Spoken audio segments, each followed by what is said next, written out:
Good morning. Happy Monday. Best day of the week. Best day of the week. It's so great to see your beautiful faces this morning. How are you guys doing? Good. Had a good first week of summer down at Dauphin Island in the Barrier Islands of Alabama. Caught a bunch of fish and I was going to say, what's the fish count? More than we've ever caught. Wow. It was abundant, just nothing massive, unfortunately. But had a lot of highlight catches, like a shark that make a 7-year-old very excited. How was your beach vacation, Jamie? Yeah, it was great. We were over in Litchfield, South Carolina, so just north of Pawleys Island. There was no fishing. There was lots of sand castling, playing the beach, boogie boarding, good waves. But I did want to share, there was a vacation rental drama at this week. And I'm not sure if you ever dealt with this, Michael. So we go the exact same week every year. We've got like 80 family members all booking like 8 homes. And next year, Memorial Day is moving back a week. And how the vacation rental companies work is you can book the same home for the next year as soon as your trip is over. So you have to like commit for the next year. But because Memorial's Day is moving a week, we actually can't book Memorial Day for next year based on the week that we are booking this year. So much family drama over what we're going to do. And did your family tell you to call Airbnb and tell them to fix it? Well, this is all booked directly with the vacation rental management companies, of which I don't even think they list on the OTAs. So it's a very company specific issue. I think that you could wield your STR powers and do you know who I am? Do you know who I am? Well, hopefully you guys can sort it out. I love that. That's like a huge, like a big fun family. 80 family members is a lot to coordinate every year. That's a lot of homes all within walking distance. And it is a big to do. So if we can't get any homes, if anyone has any potential destinations that we should go to with 80 family members, or we need to rent a large number of homes and wants to drop that in the comments, feel free. Maybe you could go down to Anna Maria Island. Someone on the show might have a hookup. Hey, wow. You might know some people, Jamie. You might know some people. And Brandy, you look refreshed for thank you. A long week of chaos, I'm sure. Yeah, it was funny. I told the group that at the time of the show last week, I was going to be dancing somewhere, and I sent at the group chat a picture of me dancing on a rooftop. I woke up for an early morning show, but yeah, 2 days in a row, I did over 60,000 steps. It was really, really fun. So much dancing. Detroit, like I know people might think that that's an odd choice, but if you go, like the music is really, really incredible. The venues are beautiful, and they've really done a lot to like revitalize downtown. The only casualty has been that my voice totally went. Like I went to dinner on Thursday night and was screaming at the person, and basically like no sound was coming out. So I'm really glad that I am here today with a semi-normal voice. It's fun yelling at a stranger across the table. Yeah. Exactly. Ideal scenario. Well, welcome back, everybody, and hope all of our listeners had a good start to summer, and let the summer chaos begin for the STR operators. Yeah, well, before we jump into the first kind of chaotic thing that's happening in our industry, we want to give a shout out to our sponsor, Bilt. They are helping restaurants and hotel F&B teams better understand their guests and create more personalized experiences that drive repeat visits. So if you care about loyalty and guest experience, which I know all of you do, it's definitely worth checking out. Head to joinbilt.com/GMH, and you can find that link in the show notes. So our first article today is about scamming. And the article from Wired, and I have to give a shout out to my boss, Wendy Glover, who sent this to the Statera leadership team, but about scammers using hotel reservation information for more like personalized phishing attacks, which is great.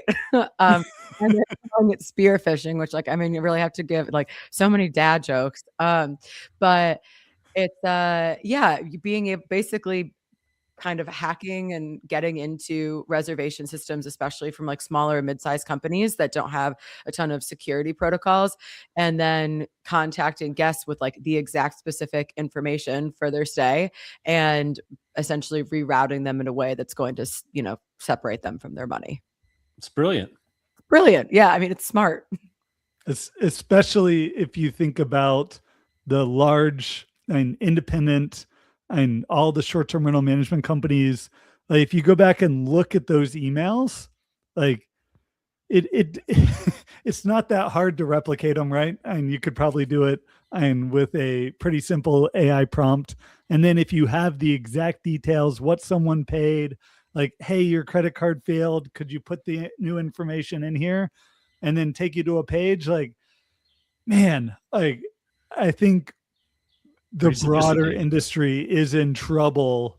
And if scammers really push hard, and the whole thing though is the ability to get reservation info.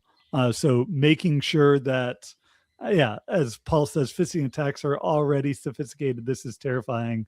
Like this is mostly spear phishing that's happening at a hotel or property management company level, where they're able to get in, they're able to get information, and then and go after all of your guests. And it's only going to get easier because of the vibe coding that goes into the PMS integrations. There's your back door. Wasn't it Target that had a big incident because of light bulbs or something crazy many years ago? Yeah, there's some sort of smart light bulbs, and someone was able to do an attack through that system. So if these criminals could just focus on doing good, I mean, they're obviously very smart and sophisticated. Sounds like they know the hospitality industry. So I guess congrats to coming up with a great scam, and good that all of us are now aware of it, and we got to keep an eye on it. Well, the thing is, guests. People are not going to, this is kind of where I think about being a smaller operator, even like mid-size. Like we don't think about security often. I mean, and I think a lot of times the people that push security, there's a lot of pushback because it's usually a lot of red tape or a lot of, it's like, it's slowing down whatever, like the thing that you're trying to do, like the new project or whatever. But then, I know there's people listening where like multiple people on their whatever account all share a login, and they don't want to do two-factor authentication because it prevents that from happening. But like even just like simple two-factor authentication is how you can slow some of this down. So if you have like 10 people sharing a login to get into your PMS or your CRM or whatever it is, this is maybe time to pay for the licenses. Yeah. And also a great PSA around, just because someone's vibe coded a cool app that connects into your PMS and then has access to all your reservation system, you might want to double check, like, is this a real company? Is this just something that you saw on Facebook that someone vibe coded? And could it expose all your customer data with one connection? Yeah. And you could be a really secure PMS, but if you let in some backdoor, like a vibe coded API, that it could take the whole thing down. So not good for vendors. They're about to go through a lot more security clearances and tests and all of that. There's some PMSs that are notorious for that in the industry already, but turns out rightfully so.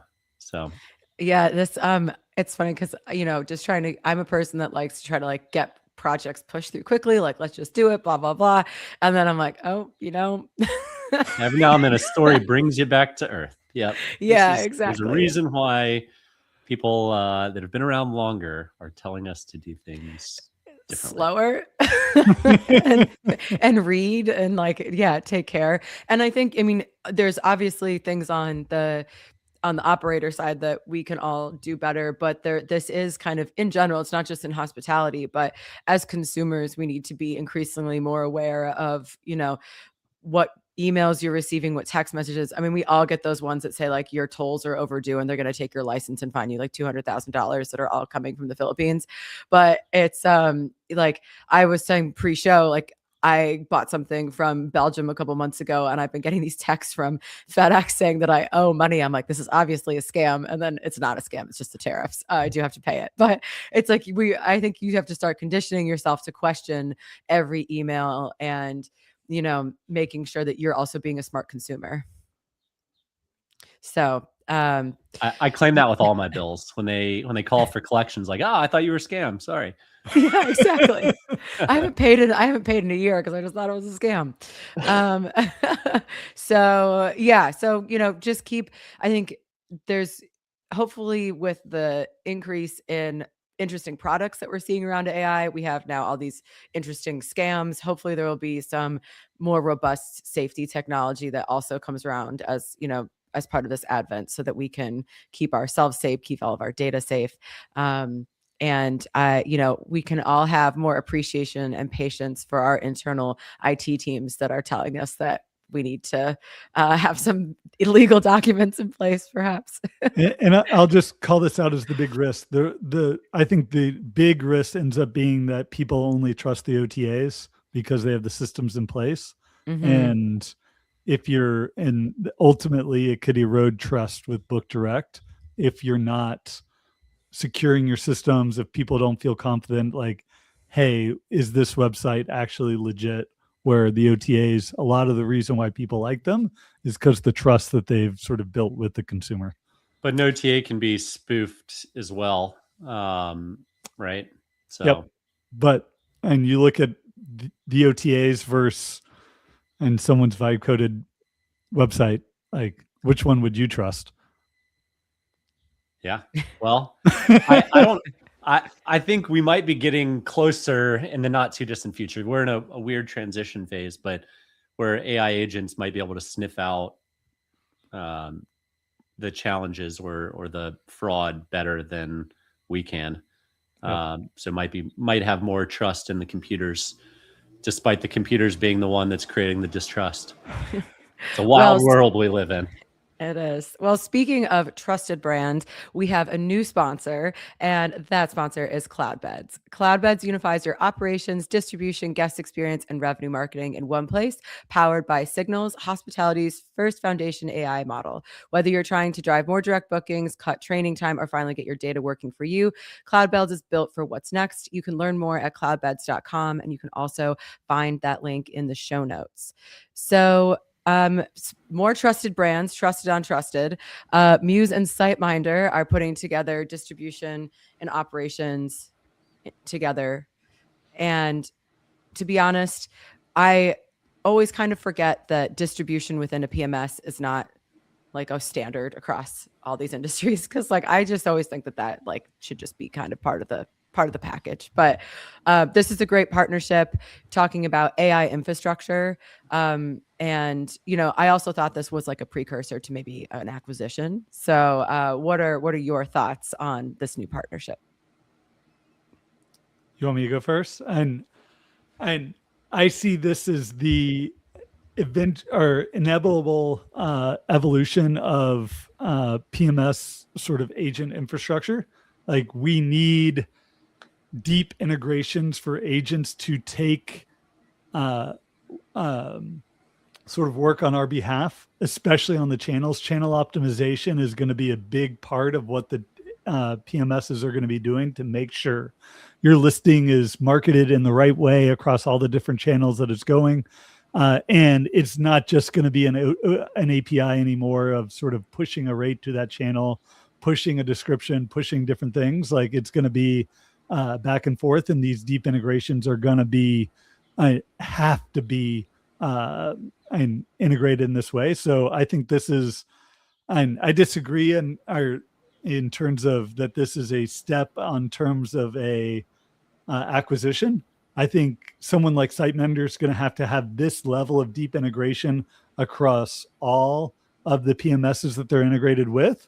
And Mews is one of those ones that is trying to push forward in terms of agents. And there's a lot of them out there, Cloudbeds and deep agent integration. It's a first step of what I think is going to be many announcements from companies like SiteMinder that have to be more integrated with the PMSs. Yeah, I think this brings up kind of the point of in our, like on the short-term rental side, that we deal a lot with, where we talk a lot about like why adoption might be a little bit slower. And I think the data quality has come up a lot. So it's in the article, they're talking about how the first step is actually building the good infrastructure and having, good data for all of the agents to actually be able to access. And I think that is an important thing that we haven't really figured out how to tackle in the short-term rental industry, because we have so much data, but it's just scattywampus. It's pretty all over the place, Yeah, Brandy, I think it's more than just we don't have good data. I think we actually have the potential to have significantly more data in the short-term rental space. And we had Jason Senkata on from Kismet last week. And one of the examples given was how AI can look at photos and see that there's 2 double ovens and 2 fridges in this house, which means it'd be a great property for a family like Jamie's that's having 80 people going up and down the street, trading fridges and ovens and whatnot. So we have the data. It just has to be structured. It has to be organized. And that's what this partnership intends to do with Mews and SiteMinder. And one of the interesting things that happened over the weekend that I sent out to the group too is Vrbo has emailed its customer base asking to go in and put in more information so you can be more AI ready. It is a small step in the big pie, but it is a step, I think, in the right direction. And it gave you kind of instructions on tips of how to create a better, more agent-friendly listing. Yeah, it's funny because we were joking that like, okay, now Expedia and Vrbo, all these OTAs are trying to get us to do their homework for them, but it's like, but it makes a lot of sense. I mean, only you can go in and edit your listing, so it does make sense. And that one too, like I think it's great, and 2, it is a huge AI infrastructure project in itself to create all this data that is needed. And so, and there's some ways and there's this debate around synthetic data versus sort of user generated data. And like, you don't necessarily need me to go in and write a 40-word description on each one of my photos. Like, you should be doing that, right? Like, you should be going and writing in, okay, this has a double oven, this is a GE, this is like generating all that content around my photos and not needing me to go in and do it for you. They want you to use your tokens. Lots and lots of tokens. Yeah. At the end of this article, Adriana had a great line that I think puts a nice bow on where the industry is. The market is starting to split between platforms built for agents and those trying to retrofit systems piecemeal. And I mean, that's a great summation of where the industry is now. And there's going to be a pretty quick divergence. What the industry doesn't like to do, and despite our co-host on the show changing PMSs 7 times in how many years? Who's that? Most people are really averse to change. So I think until it really starts to hit the bottom line, the friction's not going to be there. But ultimately, long term, platforms that are agentic friendly are going to end up winning out. Yeah, it's interesting. in this kind of like, I hate that everything's called like a war or race or whatever, but in this landscape that we're in of all these different, there's the excuse me, different OTAs, like different powerhouses in different industries, all trying to compete to be the winner. And someone that you think is going to be the winner one week is, not on top the next, and like how the strategies everybody's using. It's all, I think, very interesting, because what you think is like the strategy one week changes to week. And I actually, this is not travel related, but because I've been on like an anti-Microsoft crusade, I saw this bit about Copilot and how only 3% of the users that have it like pre-installed are actually using it. Like even the people where it is like in front of their face, no one is using Copilot. And that's also just like, Microsoft is a huge technology leader, and they couldn't even figure out how to get people to use their product and figure out like agentic AI correctly. So it's interesting to also watch these other traditionally hospitality brands or travel brands. Now they have to become experts in this, very new technology that even some of the biggest players can't really figure out right now. Yeah, agreed. Microsoft is grossly lagging in the race, but we're in the first batter in the first inning, right? Yeah. This is so early. Baby face. And these platforms are jumping each other exponentially anytime a new release is out. So doesn't mean Microsoft will always be a laggard. They might jump into a pole position at some point, but we are still so early, and all the changes, all of the standard protocols still aren't even out. So a lot of people are trying to figure out the best plays, and Microsoft certainly has enough data to figure it out. Yeah, and they're not hurting on funds. But speaking of the big OTAs, Expedia is continuing their kind of creator forward, momentum, and that has partnered with IShowSpeed. Did you guys know who this was prior to this article? I have heard of him, but I've Okay. never consumed his content. Okay. I'm like I've never felt more like an old woman, because I don't know who any of these TikTok people are. I don't have TikTok. So, but the collaboration under the custom site Expedia, spelled with speed, genius, absolutely genius. And, it's aiming at targeting this younger demographic, getting people more interested in travel, meeting them where they are, which is on TikTok. And also it's so fun. This kid just gets to go and travel and do his show and get it paid for, which is awesome. I mean, he's earning it too. The reach has got up to 400 million people on the live stream. So on the live stream, it's so great. Yeah, maybe we should watch a show or two of his, but 400 million is an insane reach. And Jamie, you might have World Cup data, but it's probably in the same league as a World Cup partnership or sponsorship in terms of eyeballs. So very impressive. What piggybacks on this even more was the TikTok partnership with the Expedia and Booking a couple weeks back, and how not just the biggest of the biggest can monetize it, but even Jamie's personal influencer account over at TikTok, that anybody can monetize travel now is huge. And then the brands themselves, the OTAs, are investing more money into the social platforms.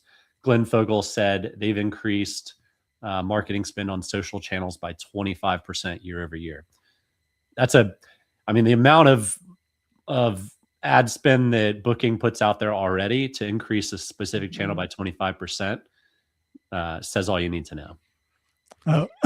When I was reading the article, I had this sort of recollection. It mentioned in there like the Anthony Bourdain of the next generation, and we grew up. And I grew up as a high schooler watching Rick Steves, and then in the 20s and 30s it was Anthony Bourdain, and now maybe it's IShowSpeed of like what's gonna introduce that next destination, that next idea of where you want to travel to. Like I think travel inspiration with media is huge. It's been like that for decades, and and the next generation is on TikTok, and I'm on TikTok, and I'm part of that next generation. Oh yeah, you're keeping us young, So hip, cool. and cool Young here. gun. Can't wait to log in and see your dances. Right.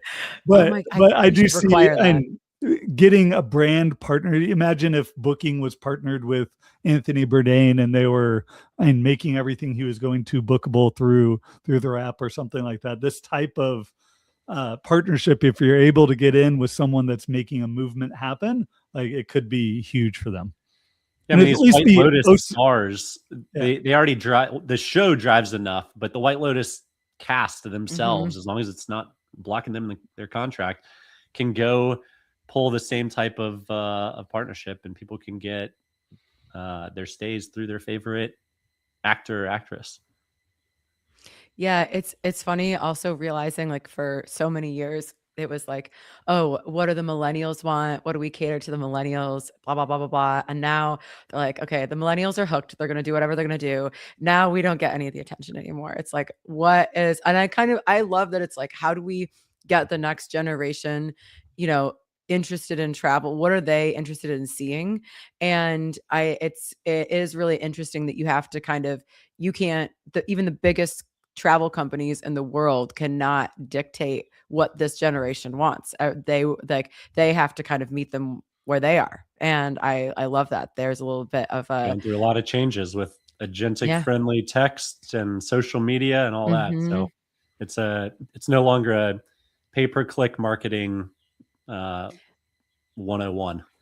Yeah. And I think that's also, I mean, think about all the different marketing budgets that are out there that, you have for so many years, you've been able to figure out like, oh, I can spend this amount of money, X amount of return. It's been very stable. And I think that's another part that's about to get extremely disrupted. And obviously not just in our industry, but how do you budget for that? Like there's just like kind of huge unknowns that are coming. And are you just like, maybe it's time to start A/B testing, like pulling back on some of your Google ads and see like, do your direct bookings actually go down, or like, are you just throwing money into a big, incinerator? And that's, another part of this conversation is, what does this do for direct booking? If the powerhouses are TikTok and Expedia or booking.com, and they're the ones driving all the eyeballs, you said, yeah, we can have our link, but it's really hard to outspend like these guys. So you might have your personal link, but all 10 of Jamie's followers are going to, I'm just kidding. I don't mean it. Maybe you have more. There's 20. Okay. All 20 of Jamie's followers will have his affiliate link. But like, if you're a company that's trying to drive meaningful direct bookings, like, again, it is setting up another showdown of David and Goliath, where like the technology gap is going to be so huge, Yeah, Brandy, I think that's, in short-term rentals at least, the David and Goliath analogy is great. There's the three major OTAs, and then there's everybody else. And there's some big brands over in Europe, and there's Vacasa, is the largest in the States. But I think a lot of people are going to be looking to folks like you that are doing private equity roll-ups to build enough density that can build, I don't know, a soft brand or some sort of conglomerate that can challenge, never going to dismantle the OTAs, but to challenge and make sure market share with direct booking stays in place. Yeah, like make sure your websites are up to date, making sure that, being able to direct resources in a way that allows you to at least like keep pace and not get left behind. I mean, there's still people out there with like websites from 2002. And, honestly, those people are like the company that Jamie stayed with in South Carolina that aren't on the OTAs, that are somehow just like printing money. Like, I special respect for those people for holding out. You're doing Saturday to Saturday, whether you like it or not. Yeah. Do you want the week? Otherwise, it's gone. And if you don't book 365 days in advance, like good luck on finding something in the area. Pay now in full. Yeah. Yeah, in full. Yeah. There's no buy now, pay later here. Awesome episode, guys. What is on the agenda for you this week? Same old, same old? Same old for me. I'm excited to get into a bit of a summer routine here, but yeah, no travels in the foreseeable future. I've been on the road the past 4 weeks, so I'm looking forward to a week of no travel. Isn't that what Brandy says every show? Yeah, and then you're gonna die when I say what I'm about to do. Randy, it's June. You're staying at home, right? I'm staying at home for personal travel, but Wellness check. I cannot dictate my work travel. I'm going to New Jersey like as soon as I get off this call. I have a meeting tomorrow and then I'll Are you going to the Skift Data and AI Summit in New York City this week? I am not. I would love to go, but unfortunately, I have my real job requires my attendance. So okay. Well, Will's going to the Data and AI Summit. So if you're in the same proximity, yeah, I'll just scream from Short Hills, New Jersey, over to Manhattan, across the river, with my fully functioning voice in your short-term rental because they're banned in New York. Oh yes. Oh, don't tell anyone I'm staying in a Hilton. Well, great to see you guys as always. To all of the listeners, especially Mr. Paul Manzi, thank you so much for tuning in. And we will see you all next week.